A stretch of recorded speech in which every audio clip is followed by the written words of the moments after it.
this is what I would ask you this, Johnny. So, of course, the name of this podcast, the Rise of the 1% podcast. Mm-hmm. When you think of, you hear people talk about the 99%, 1%, mm-hmm. whatever that may be. You don't necessarily all the time have to be about wealth and money. But when you hear that, what do you think? What does the 1% mean to you?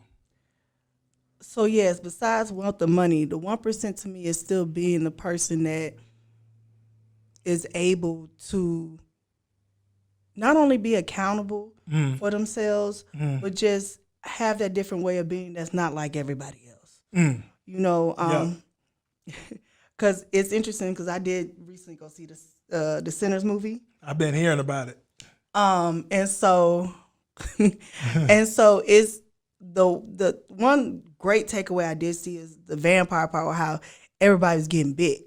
Because some people just wanted eternal life, or they just wanted what they had, or they telling it's good, and so they getting bit. You know what I'm saying? So they really end up becoming part of the 99. Oh, wow.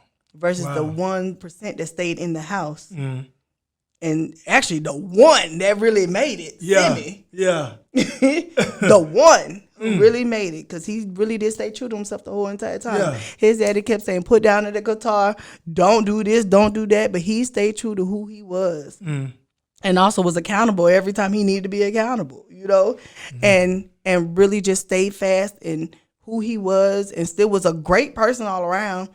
And he was a part of that 1% that still made it. Where even the vampires ended up coming back and still respecting him. No matter the promise that he made to his brother, they still respected him and still didn't bother him. Wow. You know, so it's still being a part of that 1%, like I said, that is respectful. They still respect people. They're not nasty. They don't operate off of ego. It's so much more that goes into becoming the 1%. There you go. You know, Absolutely. and it's not just about being unemployable. You know, but it's like I said, it's still about, you know, just being the change that you really want to be in the world, and still being the opposite of what might have hurt you and not hurting other people. Yeah. And doing away with the healing and growing and all that type of stuff, becoming anew, because you constantly have to change. Yeah. You do. You constantly have to change. You got to keep going, because change is actually good. Some people, like I said, you can come upon a swift change and it might jerk you a little bit, but it's a good change. There you go.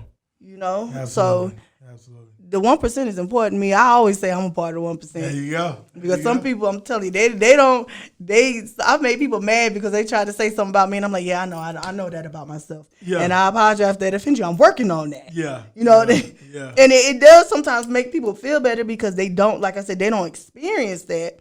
But at the same rate, then some people don't like it because they try to have a one-up on me. You know, like they mad at me. But like I said, it's just them. Yeah. You know, still having compassion and understanding that everybody's going to be different. They're going to communicate different. Everybody is different. Right.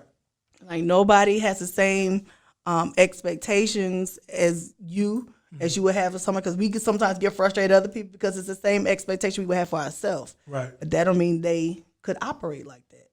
You know, just allowing people to be who they are. Absolutely. 100%. 100%. Okay.